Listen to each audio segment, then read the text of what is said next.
Hey guys, I just thought I'd post a quick video update so we can, make sure I'm actually still alive and whatnot. So everything is moving forward fine. I was here a week ago um, with pneumonia, and then they found a blood clot in my leg. I was here for like 4 days. It turns out while I was here, I caught COVID. So a couple of days ago, I spiked a fever, talked to my doctor. He told me to go to the ER. So I did, and they admitted me, and they did some more imaging and whatnot, and then um, found the blood clots in my lungs. That's the bilateral pulmonary embolisms. I've had those in the past as well. And in the past, we used a blood thinner called Coumadin to help get rid of what I had and then prevent in the future. And then we kind of took me off of that after a couple of years. But it sounds like that's what I'm going to go back on is the Coumadin.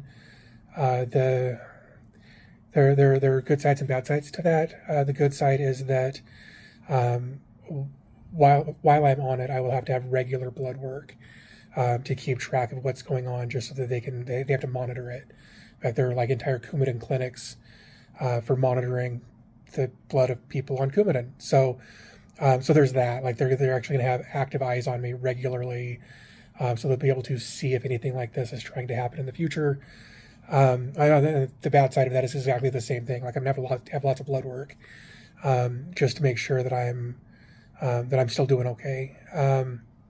But I spent like the last 24 hours or so on an IV, like that one right there, an IV of Argatroban, which is another super intense blood thinner. But they took me off of that. They're going to put me on the Coumadin, but they've got to find something else to help bridge the gap between the two, because Coumadin has a weird coagulation property at the beginning that they have to prevent.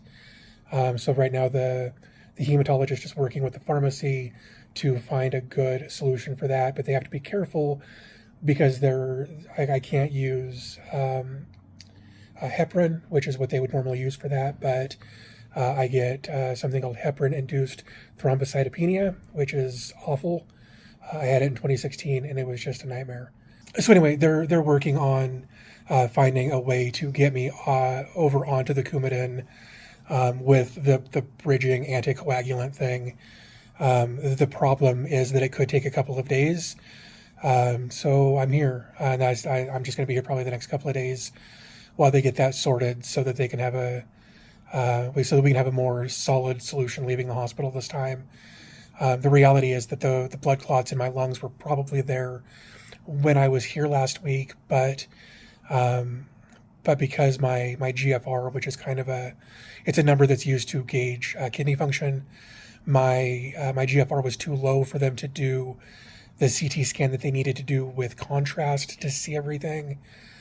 They were able, my GFR was high enough this time that they were able to do it, and that's how they found the blood clots this time. So it's been an interesting couple of days finding out that while I was here last week, I got COVID, and it may have actually saved my life, which is just a weird thing. I've managed to go like, this is my first time ever having COVID, and it may have saved me.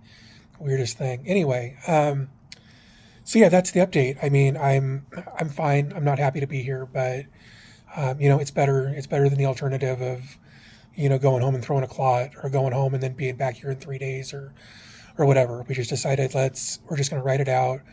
We're going to make sure all of this is good, and then we're going to go home. So that's it, I think. So yeah, I just wanted to do a quick update. Thank you guys for your support, your comments, all of that. I really appreciate it. But yeah, I think I'm gonna go, and I hope you guys have a great day.